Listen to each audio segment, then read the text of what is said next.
Alright, today I want to do another lesson on graphing absolute value inequalities. We just had one problem set on this last week, but it's a fairly complicated subject, so we'll have another two this week. If it's still feeling confusing, don't worry, it is pretty hard to wrap your head around, but stick with it and it'll slowly make more sense, I think. So, what I want to show you today is graphing actually pairs of absolute value inequalities. But first we'll just start with what we remember from last time. So the gist of it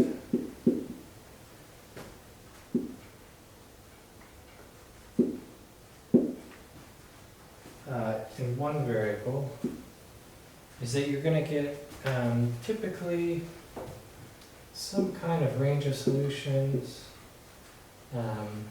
And if it's an absolute value is less than a positive number, what you're usually going to get is like a range of solutions that's in between two numbers. And that's what's going to happen here for this less than one. So let me show you how to solve that. We're going to first copy this down, just get rid of the absolute value, and that's the case where this is less than or equal to 3. And then we're going to say and, because less than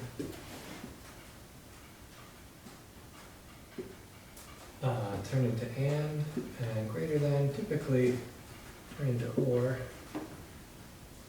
And then we're going to do the same thing, x plus 1, except we're going to change the direction of the sign, and we're going to make this negative. Essentially, we multiplied the right side of the equation by -1, and that changed the direction of the sign.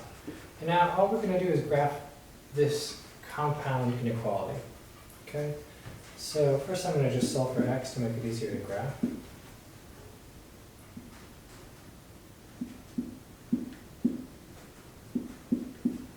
So this says x has to be between 2 and -4. So I divide by 2 and -4. And it's greater than or equal to, or sorry, less than or equal to and greater than or equal to. So they are filled in circles, and I'm just going to fill it in. Okay? It's pretty straightforward. And I'll just go through with you. If this had been greater than rather than less than, then we would have an or. And the direction of all these would be reversed.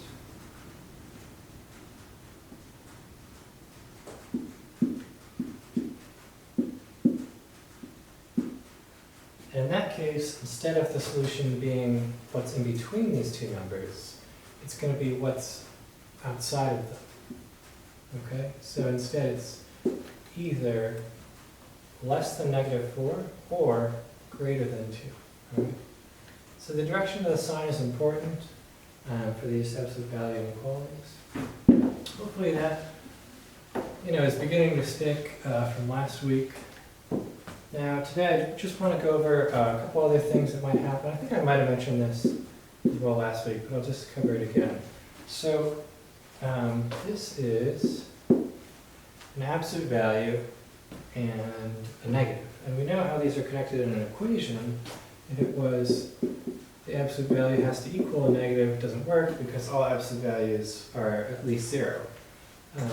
So if we know all absolute values are at least 0, then we also know by inference that there's no way this can be true because there's no way this can be less than -1. So this just has no solutions. You can use that sign. We'll write no solutions. Okay, but of course, if this had been the other way, then it'd be just the opposite. There's no way for this to be false instead of no way for it to be true, because anything you plug in for x is going to be at least 0, so it's going to be greater than or equal to -1 for sure. So this is your all reals or infinite solutions, however you want to put it. And that's that. Now the extra material for today is these compound inequalities. And I don't know, they're a little trickier because there's just more to keep track of. I'll show you this one.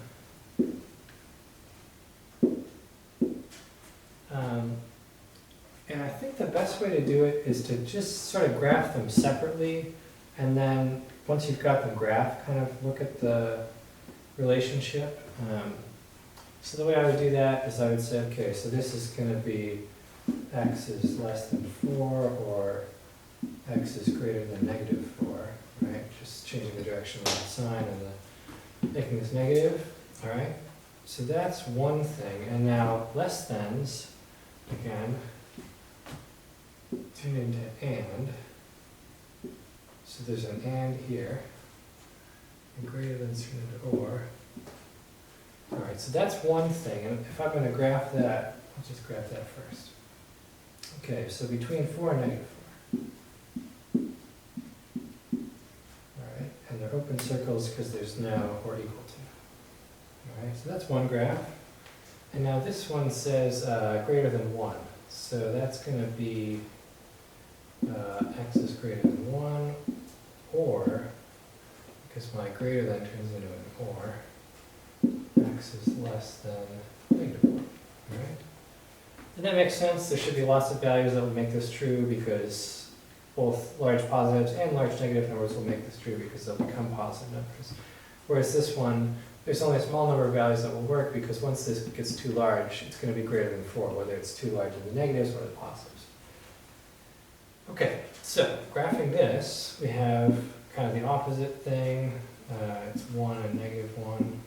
And instead of going in, the arrows go out. Okay? So, now, we have to combine these two graphs with an and. So what does that mean? We're looking for the places of overlap, essentially. So like, what makes both this one true and this one true? And the way I'm going to do it is I'm going to first write them next to each other. You don't have to do this, but I do think it's a helpful step. It takes a little more time, but I think you'll find it makes things much more clear. Okay, so I got my negative 1 lined up with my graph below it. And now I can see, I think pretty clearly, the spots of overlap. It's anything between 1 and 4, and anything between negative 1 and negative 4. And they're all open circles because they're all just greater than or less than signs, none of them are or equal to. But there are a lot of steps, and you know, it's tricky. This is an easy thing to make mistakes on. And then I'm going to show you here just where they overlap. So 0 is not a solution, 5 is not a solution, negative 5 is not a solution. And if you wanted to, you could test all that. We know 0 should make this one true, yeah, 0 is less than 4, and it should make this one false, yeah. And something like 2 should make both of them true, yeah, 2 is less than 4, and 2 is greater than 1, so it seems like it works. That's the general method for those kind of problems. It'll take you some amount of time, but you know, there's nothing really like different about it. It's just extra steps. And then the other thing I want to show you is kind of the same idea with absolute value inequalities in two variables. And this honestly, I think this is easier because you have to graph both of them anyway. But you know, see what you think.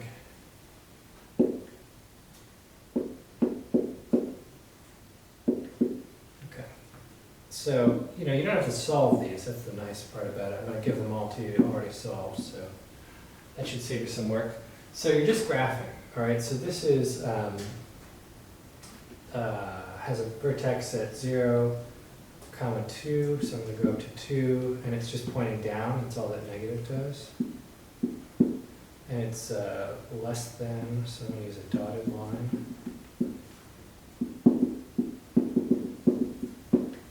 It'd be a good idea to have two colors here, just for clarity's sake. Okay, and this one is similar vertex of 0, -2. So I'll start here, and then the slope is positive, so it's going like this.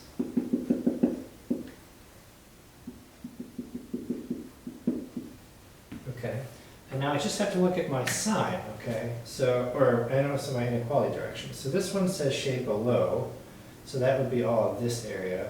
This one's just shade above, so that would be all of this area. And the conjunction here is and. So that means it's all the places that make both of them true at the same time. So this one would be true here, this one would be true there. So the places where they're both true is in the middle. All right. So it's this diamond shape that goes from 0, -2 to 2, 0, up to 0, 2, and back to -2, 0. All right. So that's that. I don't think there's really any tricks to it, but it can, I mean, there are a lot of different possibilities, right? Like if I change this to an or, then suddenly there's a ton more solutions, right? Now it's not just this area, it's this whole area and this whole area. So it's like this kind of hourglass shape, all right? And if it was, let's see here, if I flip the direction of the signs, now it's shading, let's see, above this one, below that one, and now, is that everything? No, it's not quite, almost everything is a solution now, right? It's, because for this one you would shade all of this area, and for this one you would shade all of this area, so it's everything except the middle. So that's quite a lot to shade. But it's all of this.